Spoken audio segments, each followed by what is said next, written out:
actually just got it, so we are ready to go. Thank you everybody for your patience. So my name is Jill and I'm the Archivist and Special Collections Librarian at the Sagadahoc History and Genealogy Room of Patent Free Library. History Room Live is a program that Karen, Richard, and I started in order to share our resources and knowledge while the library is closed. So today we're going to talk about doing house histories at home. And some of you may know that house histories, I think, are a specialty of the History Room. So we'll talk a little bit about what it's like to do house histories in the History Room, and then we'll talk about how you can recreate the magic on your home computer. This is the outline for today's presentation. Well, like I said, we'll talk about the deluxe version, the basic version, the resources that you can use at home, the process of doing the research, and then I'll demonstrate some of the tools. At that part, we might run out of time, so I'm gonna try to speed through this. We only have less than an hour now. So the first thing to think about is, what is your goal for house histories?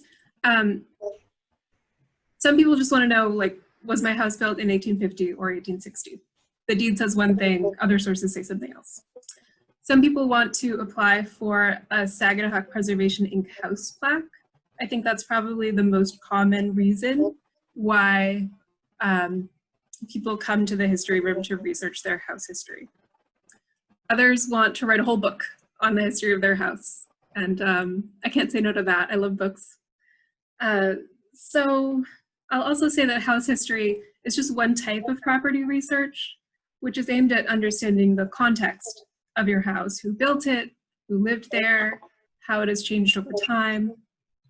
But the methods of house history research are similar to the methods of research that you would do in a commercial property, or research that you would do if you wanted to meet requirements for historic preservation historic preservation tax credits, as an example.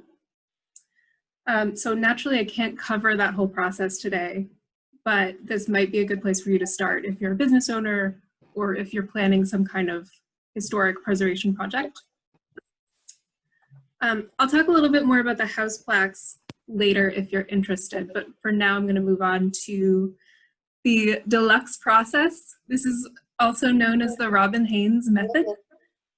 This uses all of the amazing resources that we have available in the History Room.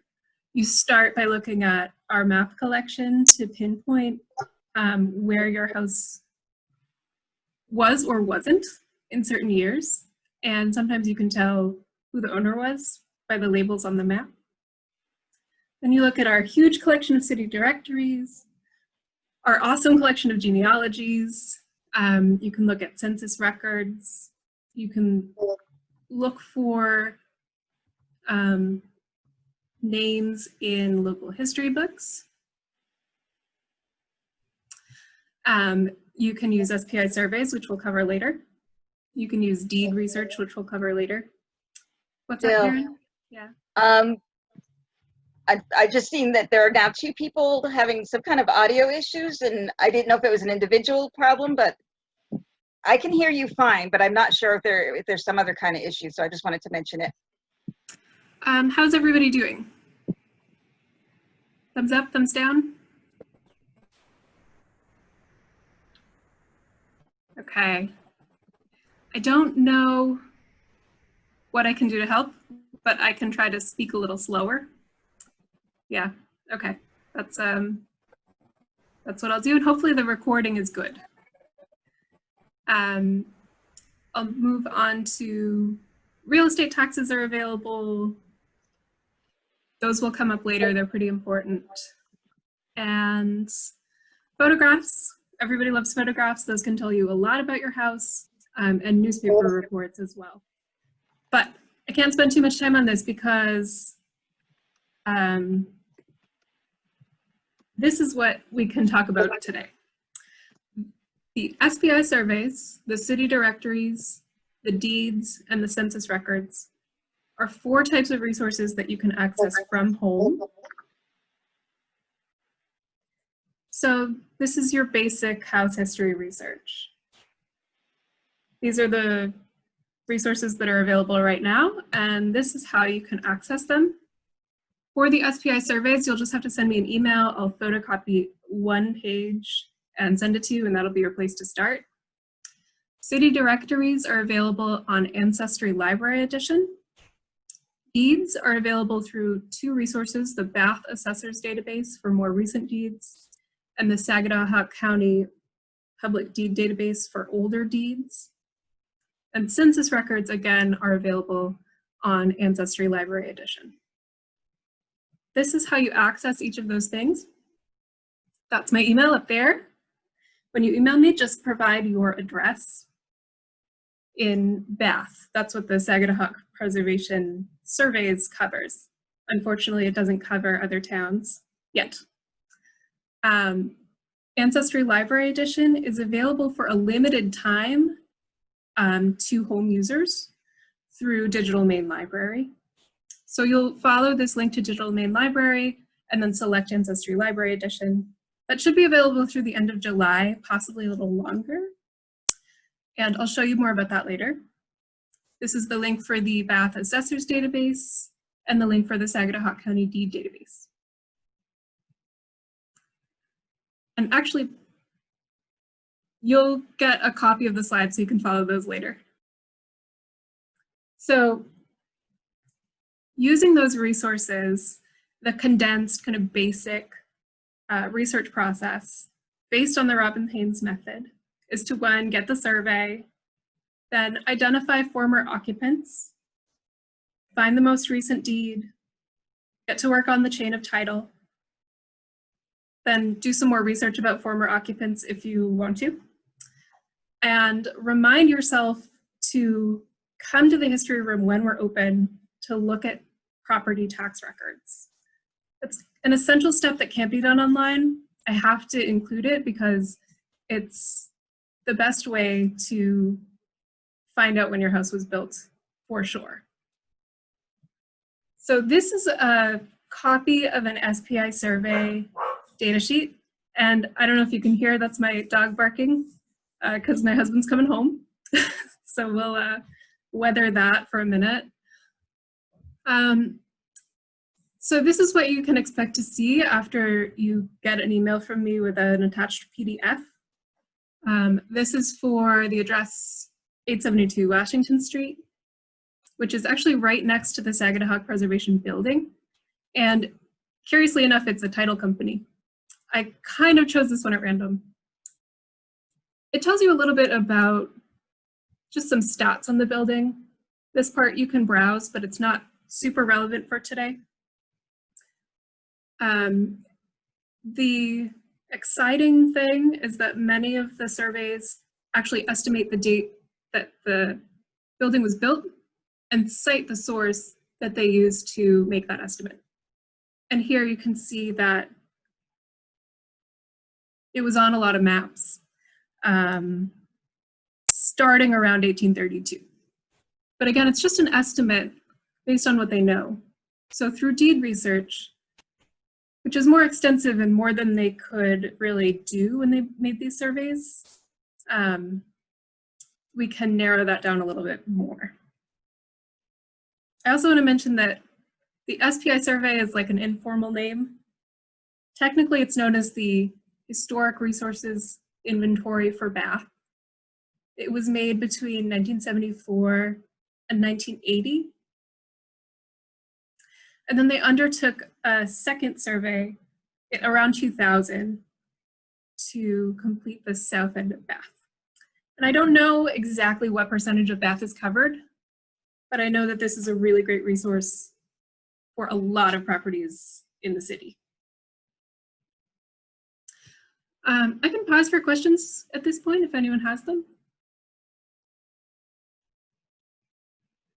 I'll check the chat here. I'm trying, but I can't. I can't hear you, Karen.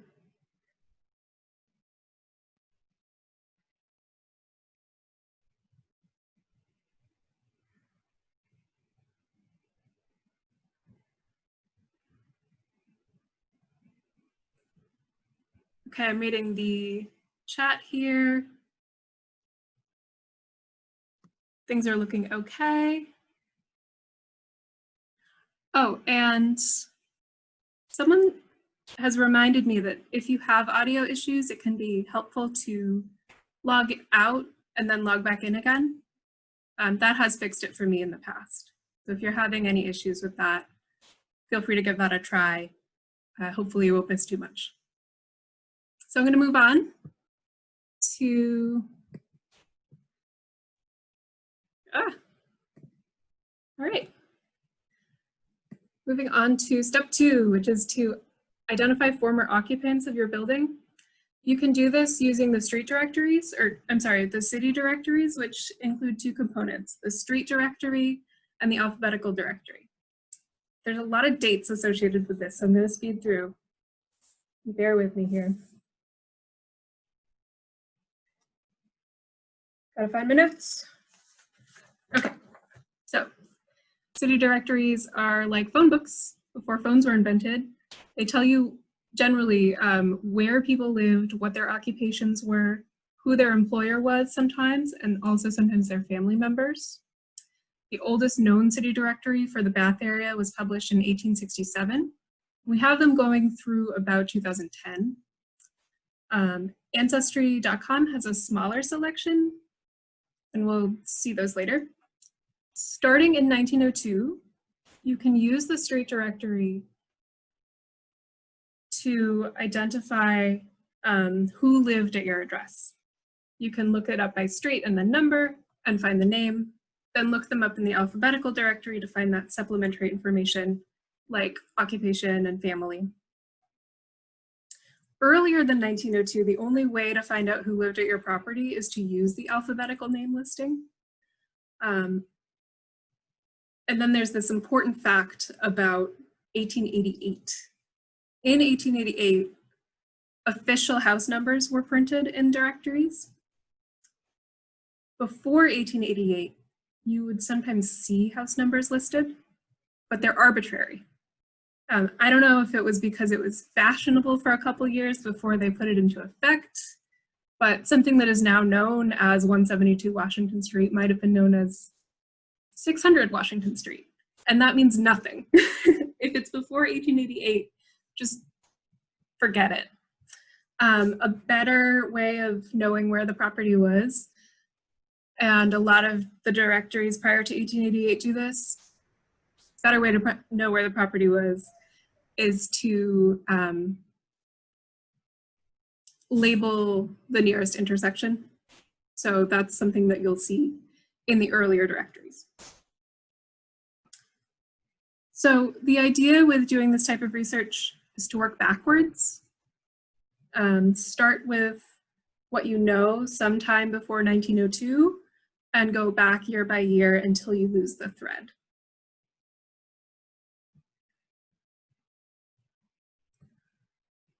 Step 3 is to find the current deed. It's very simple to do this, and I'm going to show you how in a few minutes. So I'm going to skip ahead to step 4, if I can. Step 4 is to build the chain of title. So the chain of title is the listing of owners of the property over time. You construct the chain of title, again, by working backwards through the deeds. Most deeds refer to an earlier deed using the book and page number, which you can search in the deed database. That said, some deeds don't. Oftentimes when property changes hands through inheritance or through a quitclaim deed, you won't be able to find the book and page number, which is the biggest snag that you're going to encounter in this process. In that case, it can be very difficult to continue with the chain of title, and that's why there are legal and real estate professionals who do this type of work for a living. But we do the best we can. Let's assume that you get lucky and you find a good deed with all the information you need. These are some of the pieces of information that you'll want to know and record. The book and page number for the deed is up in the corner generally. It's in a format, usually 3 numbers followed by 3 numbers. The type of deed is usually listed somewhere near the top or the edge. The grantor is in there. That's the person selling the property. The grantee is in there, the person buying the property. The property description is something that you'll want to pay attention to. This one is fairly simple, but they can get very complicated and they can change over time. And when you have changes, you'll want to make note because that means that the property is growing or shrinking, and that can be really informative. And then the chain of title information is usually down at the bottom. Usually starts for source of title, refer to this deed, and that's the prior deed. The date, the parties involved, and the book and page number are what you're looking for. Make a note of those, especially the book and page number, and then you use those to continue your search. Jill? Yes. And somebody's asking, is it likely that today's house numbers are the same as in these early directories? And I assume she means after the 1888. Right, after 1888, generally I think they stay the same within the downtown area. I imagine that the further outside of town you go, the more hairy it's gonna get. I know that when I was growing up, we lived on a rural road, so our house changed from lot 8 to number 64 in 1990 something. So it depends on where you are. I think within the downtown area, they stay pretty consistent. Does that answer the question? Yep. Okay. I think for now, and if they have further question about it, we can get into it in the Q&A as well. Actually, now Rory's asking if the post office, does the post office retain any records of building numbers? That's a good question. I don't know what the post office has. I don't know if they just keep what's current or if they have records dating back 100 years. Okay, I think we're good for now. Okay, great. Step 5 is something we'll spend a little bit of time on because it can be really illuminating to research former occupants once you have their names. You've ID'd former occupants in the first step, but as you go through the chain of title, you're going to find more names and you're going to find wives where normally husbands would be listed, or people who didn't show up in the directories because you don't always have access to a directory that was published around the time a house changed hands. So at the point when you have a lot of names, it can be really fun to go into the census records and find out more about these people, their social relationships, their occupations, their country of origin. In Bath, we tend to have a lot of people from English Canada and a little bit of French Canada as well, and plus other places. But generally, when you look at the census records for Bath, it's just Maine all down the line. This one is a good example because at 872 Washington Street, I saw in the directories that a Mr. Elwell and a Mr. Whitmore were both tenants of the property. And I know that they were business partners, but this tells me that Mr. Elwell was the father of Miranda, who married Mr. Whitmore. So that is the nature of their business partnership. It was something that probably came about through marriage. So that's just a fun fact about the people who lived at that house. Step 6, I'm just going to say again, once you've done this, remember that you'll need to come to the history room to look at real estate tax records because they are the best way of pinpointing an accurate build date if that's what you want to know. They also offer insight into major changes in either the building footprint or the property boundaries, which could include the results of a fire, demolition, or if somebody put an addition on, they subdivided their property, if they bought more property. The tax records also show evidence of financial hardship. Sometimes somebody's taxes would be reduced just because they needed it. Also, sometimes taxes would be reduced across the board because of economic issues. So there's a lot to know. And unfortunately, those are only available on microfilm, so I won't spend any more time on it today. Finally, record keeping is very important. If this looked overwhelming to you, it's because it is. And so I've prepared 2 worksheets that you can use in this process to record former occupants and the chain of title.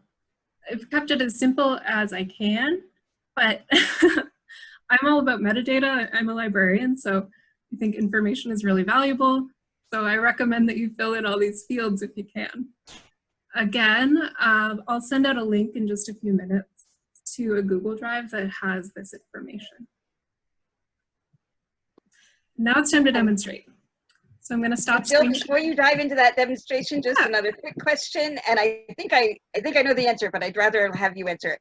Are the tax records for other communities available in the history room, other communities in Sagadahoc? I think there are, but you can answer that better than I. You know what? I don't know off the top of my head. I would have to look in the catalog, or I might have to get. Right. So they could check the catalog even for that, right? Yeah, that's true. Okay.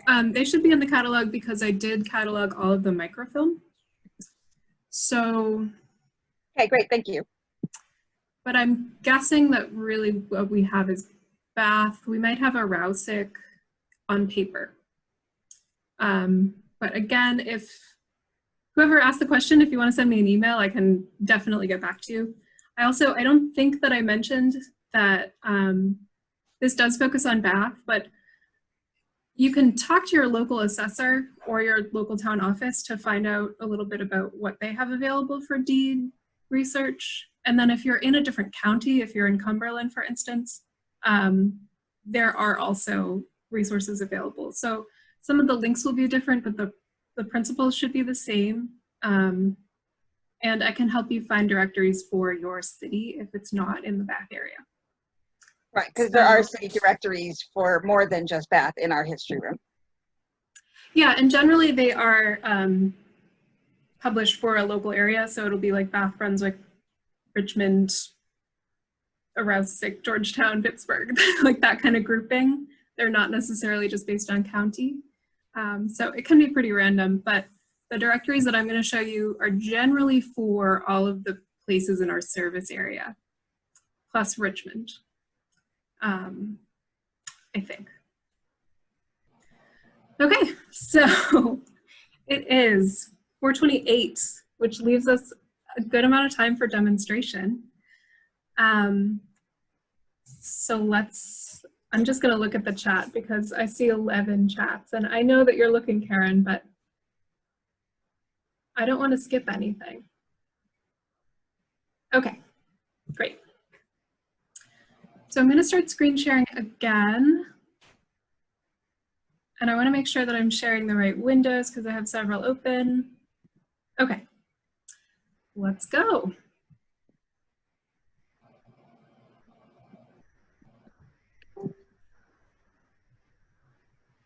All right, so this is the SPI house plaque request. Can everybody see that? Yep. Yeah, okay, great. I just wanted to show this earlier, but I forgot. So this is the information that you might be looking for if you were interested in an SPI house plaque. Builder and build date is on there. And sometimes like significant details can be interesting. SPI can also explain a little bit more about the house plaque process. So that's Sagadahoc Preservation Inc., and you can look them up. And again, I can give you more information later. So we're going to start with directories.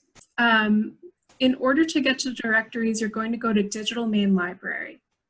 And just because this is a great opportunity to share Digital Main Library, I'm going to show you just how many databases are available through this service.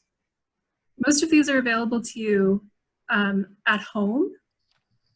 Some are available library use only. And that's true of Ancestry.com or Ancestry Library Edition generally. Like I mentioned earlier, Ancestry Library Edition is available for at-home use for a limited time. So I'm going to show you how to use it at a certain point, you're going to have to come to the library to use it. Hopefully by then we'll be open. So this is Ancestry Library Edition. And I'm usually using this for a general search, so I use begin searching. But today we are looking at city directories in particular. And there's a lot of clicks before we get to what we're looking for. I'm just going to wait for my computer to catch up.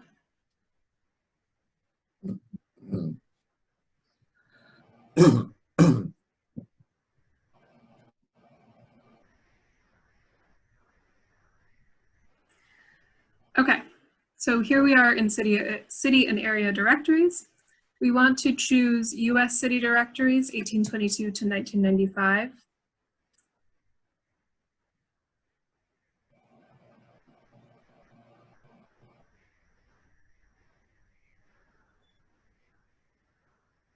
At this point, if you guys want to shoot out some questions, I'm totally okay with that. Okay, I just want to clarify and make sure I answered correctly.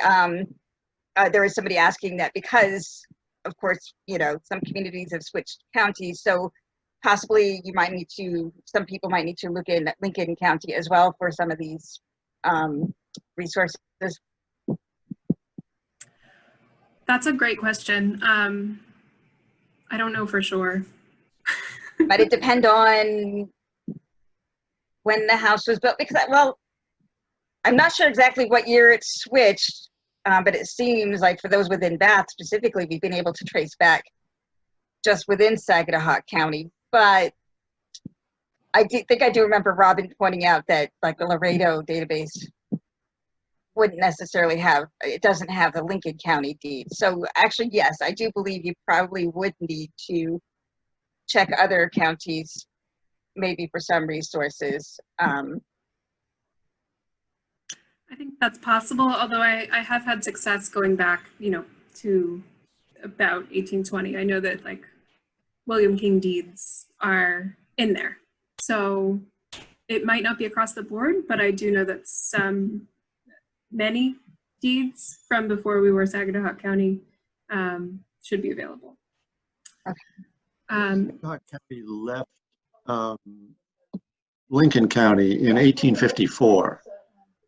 And it used to be that the copies of the old deeds were at the Sagadahoc County office, but it may be that you would have to go to Wiscasset to see the Lincoln County ones before 1854. Thank you. He and Brenda as well has been Brenda's been really helpful in the chat with some of these things. So there are a couple things that we'll bring up once you're finished your demonstration that we'll talk further about that were kind of discussed in the chat. That's excellent. And this is a learning opportunity for me too, because I've done it a couple times, but I know there are people in the audience who have done it more than that. So this is actually pretty nice because Ancestry saved my last search.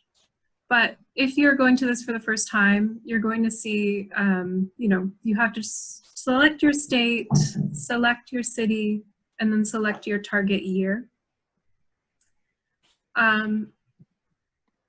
So Robin would say start in, you know, 1964 or whichever is the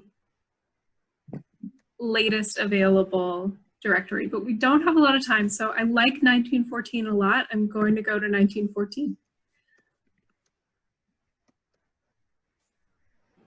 I really love these old directories because they've got some great images, wonderful advertisements.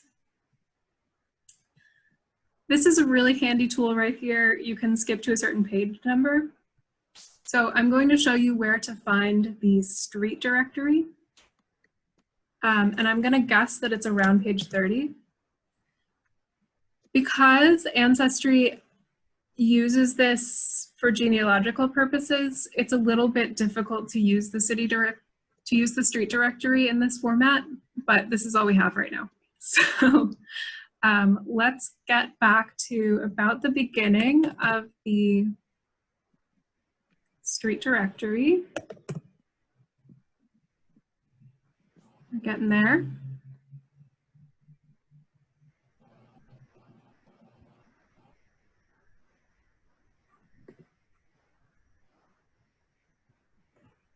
I think, here we go. So I don't know how well you can all see this, but I'll zoom in a little bit. It's just the street alphabetical and then the street number in number order. And what you see is that on 24 Academy Street, the person living there was Eugene A. Euland. This doesn't indicate whether he was renting or owning. Some of these street directories do. And so usually if there are special notations, they'll define them kind of in this area. So always look for those if you're confused by something you see like an asterisk or a little dot. Washington Street, 872 was my case study. So I'm going to try to skip ahead to Washington Street and we'll see what we find. Went too far. That's better.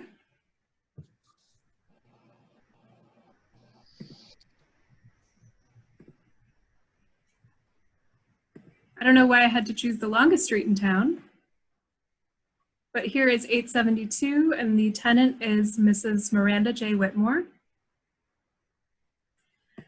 Now I can use this directory to look up Mrs. Miranda J. Whitmore in the alphabetical listing. And again, she's a Whitmore, so she's probably going to be towards the end. I'll say about page 200. And this means I went too far. We were talking earlier about how directories have multiple towns in them. So it would usually be Bath, and then you would see the directory kind of start over again for other towns. You don't always have the street directory for every town. Mrs. Whitmore.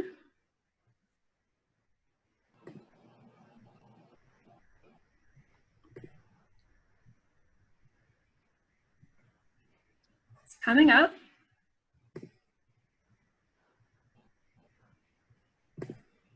There she is. You missed Oh, did her. I miss her?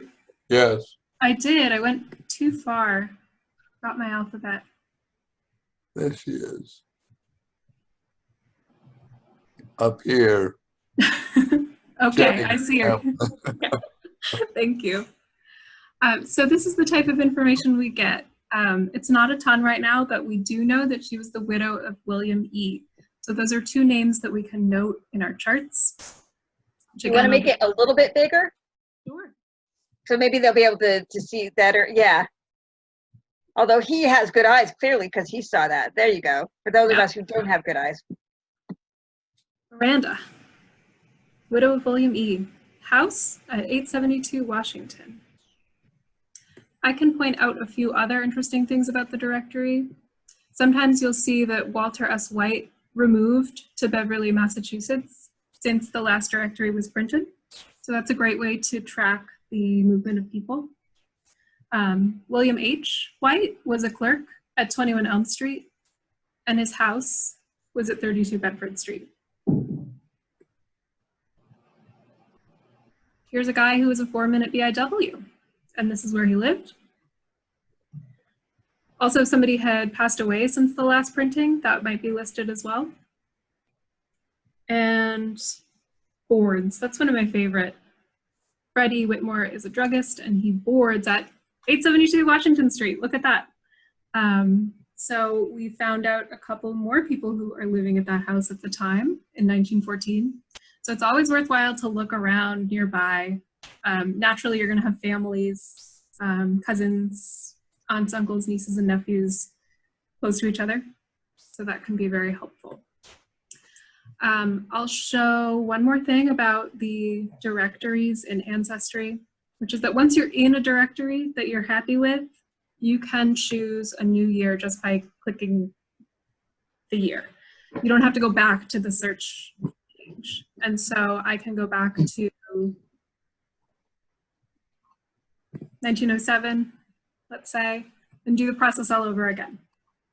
But there is more that I want to show you before we have that kind of fun. So let's move on to the Bath assessors database. The best way to get to this is to go to the City of Bath website and choose the online assessors database from the sidebar. Enter. And I was very careful in choosing this property because if I were to enter the address of a private homeowner, their address, their full name, and the valuation of their property would come up. So I decided to go with an LLC because I don't want to publish anybody's private information, even though it's public information, through the library. So this is the most recent deed information for 872 Washington Street. The information that we're looking for is the book and page number of the most recent deed, which you'll find right here. 1571 is the book and 238 is the page. You can scroll down a little and see some of the more recent sales of the property with the associated book and page numbers.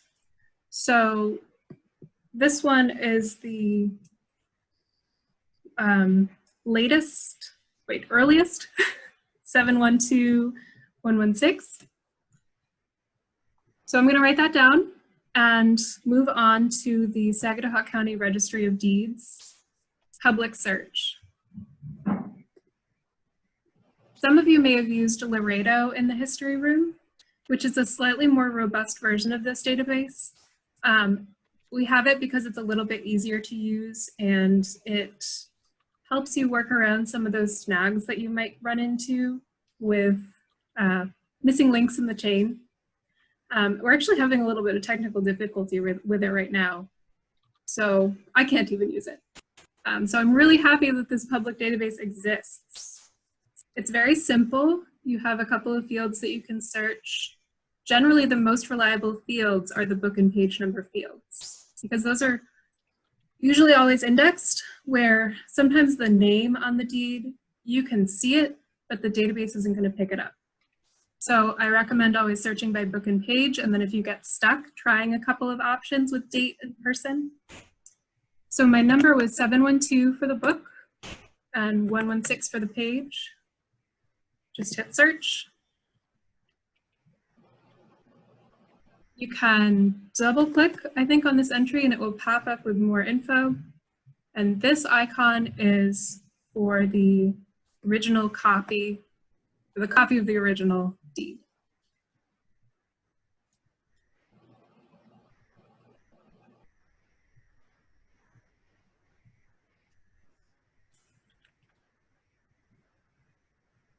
And this is just like I showed you in the slides. You can print these, you can zoom in. You might have to have eagle eyes.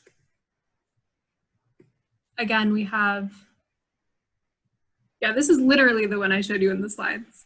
So I'm going to demonstrate the process of constructing the chain of title by going down here to the source of title, noting that we're looking for book 567, page 287, and going back to the database search, and we'll see what comes up.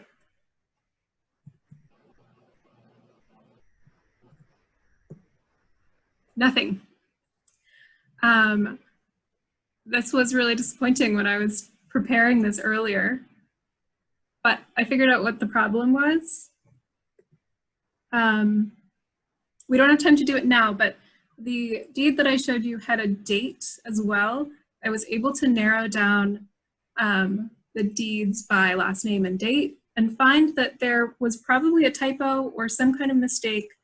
And what I actually needed was page 286.